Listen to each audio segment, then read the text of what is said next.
All right, let's dive right into this fascinating account from our source material. Welcome to today's explainer, where we're going to unpack the absolutely extraordinary life and devotion of Shri Shyamananda Prabhu. We're going to be looking at some historical accounts and sacred texts to trace an incredible journey of spiritual dedication. Really, we're exploring how a simple village boy became one of the most revered figures in his entire tradition. It's a pretty profound question, isn't it? I mean, how does a boy, literally named Sorrow, go on to spark a massive spiritual revival? If we look at this text through the lens of a classic epic hero's journey, we see a story that kicks off in the most humble, tragic of circumstances, moves through some intense trials and deeply mystical encounters, and finishes with a legacy that transformed thousands of lives. Section 1. The Boy Named Dukia, a Heavy Expectation. So, our source text tells us he was born in the village of Durenda Bahadurpur to Sri Krishna Mandal and his mother Durika. Now they named him Dukia, which translates directly to sorrow. You might be wondering, why such a sad name? Well, it's because his parents had tragically lost many sons and daughters before he was even born. That name is a pretty stark reminder of his parents' deep grief and their desperate hope that this child would, somehow, just survive. But here's the thing, despite having that incredibly sorrowful name, the community instantly recognized there was something special about him. The text actually states, it is as though Lord Jagannatha has personally brought him here in order to propagate his teachings. People noted that he was born on a highly auspicious full moon day. He was remarkably intelligent, rapidly mastering grammar, poetry, rhetoric, the whole shebang. Everyone around him clearly saw he was a high-souled, saintly person destined for something way bigger than just an ordinary village life. Moving right along to Section 2, The Journey to Vrindavan, The Call to Adventure.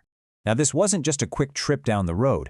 Dukia leaves his home in Durenda Bahadurpur to find his chosen guru Sri Hridaya Chaitanya over in Ambika Kalna, and after being accepted by his guru, he's sent out again, traveling to Navadvipa, then all the way over to Gaya, where he takes shelter of the lotus feet of Sri Vishnu, then onward to Mathura, and finally arriving in the sacred holy Dhamma of Vrindavan. To put that into perspective, he is energetically tracing a massive, sweeping physical pilgrimage across India, completely driven by his spiritual devotion. A really critical narrative milestone happens early on in this journey at Ambika Kalna, when Dukia first meets his guru and very humbly introduces himself by his birth name, Dukia, or Sorrow. His guru is incredibly pleased by his sweet speech. He immediately tells the boy, "From now, your name is Krishna Das." This shedding of his birth name and receiving the name Krishna Das acts as the very first major transformation in his spiritual evolution. It totally sets the stage for his intense studies in Vrindavan under Srila Jiva Goswami. Which brings us to Section 3, The Divine Ankle Bracelet, a Mystical Encounter. So picture this. In Vrindavan, Krishna Das actually requests a special service. Srila Jiva Goswami assigns him what on the surface seems like a completely mundane chore, to sweep the forest grove of Sevakunja every single day. But the text really emphasizes how he approached this. He didn't just sweep up leaves, he carried out this service with immense, overwhelming joy.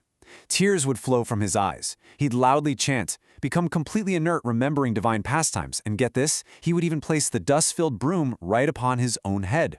He literally valued the sacred dust of Vrindavan more than anything else in the world.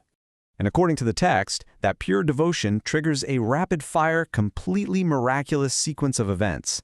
Step 1. While sweeping, his heart just fills with love and he spots a brilliantly beautiful ankle bracelet lying right there in the dust.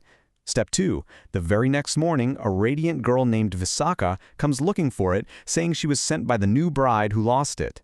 Step 3. Recognizing his profound devotion, Visakha actually leads him to the holy waters of Radhakunda. He bathes in it and briefly attains a transcendent feminine form to properly approach the divine. And finally, Step 4. He is brought before Srimati Radhatakarani herself, who rewards him by giving him a new tilak mark using that very ankle bracelet along with a brand new name. Now, to really grasp the sheer magnitude of what the text is describing here, we need to understand the concept of darshan. Essentially, this means a divine encounter, a direct, face-to-face sighting of a deity. Krishna Das didn't just find a random piece of jewelry. His incredibly humble service of sweeping the dust earned him the ultimate spiritual reward, the direct darshan of the divine consort, Srimati Radha Thakurani. The source text captures this climactic moment of transformation with a very specific, powerful quote. She tells him, "This tilak will remain on your forehead. From today, you will be known as Shyamananda. Now you can go." When his trance breaks, he's back in his male body, alone in the grove, but that miraculous tilak mark remains visibly, permanently on his forehead. Dukya became Krishnadas, and now Krishnadas has finally become Shyamananda. Section 4. The Guru's Anger. An earthly conflict. Now, what's really fascinating here is the stark contrast between human misunderstanding and divine reality. Srila Jiva Goswami had originally warned Shyamananda to keep the whole miracle a secret. But, as you can imagine, when the Vaishnavas noticed his dramatically changed name and tilak, rumors spread like wildfire. Word reaches his original guru, Sri Chaitanya, who ends up traveling all the way to Vrindavan. On one side of this, we see the guru's earthly view. He is absolutely enraged, calling the change unauthorized and abominable, going so far as to physically beat Shyamananda. But on the flip side, Shyamananda views this entire ordeal as a divine, miraculous blessing. He quietly tolerates the punishment with a totally peaceful face, remaining perfectly faithful to his angry guru. But wow, the conflict is resolved through yet another supernatural intervention. That very night, the angry guru has an incredibly intense dream. Srimati Radharani appears directly to him and rebukes him, saying, "I am the one who, being very satisfied by Duki Krishna Das's service, changed his tilaka and his name. What do you or anyone else have to say about it?"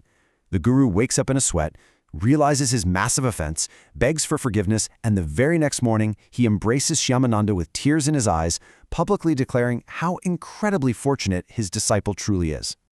All right, Section 5, Revival in Orissa. The ultimate mission.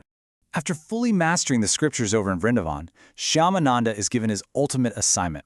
He's sent right back to his roots in Utkaladesh, which is modern-day Orissa, and the situation there is pretty dire.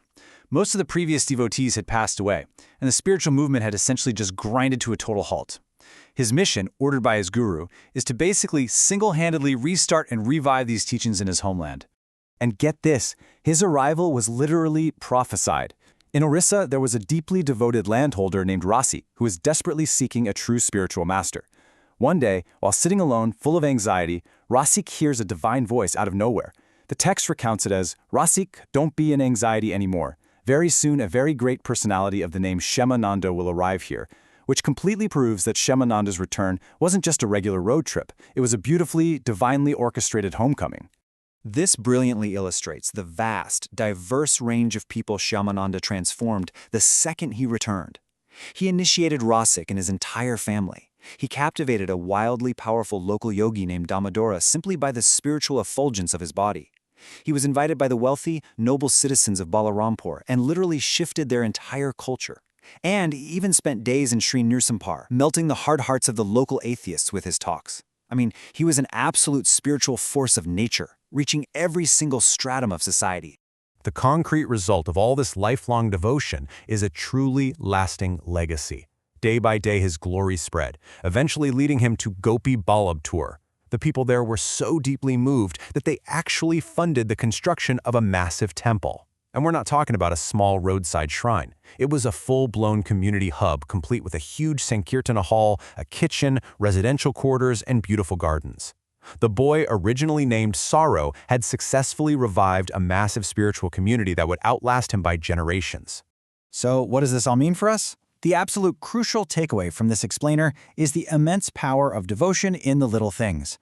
Shyamananda's journey transformed him from a grieving family's last hope to a humble sweeper of forest dust to an enlightened spiritual leader who literally revived an entire movement. It leads us with a pretty powerful question. If his greatest spiritual awakening came from the simple, joyous act of sweeping the ground, what completely mundane tasks in our own everyday lives might just be the hidden keys to our own greatest transformations? Thank you so much for joining me today, and keep exploring.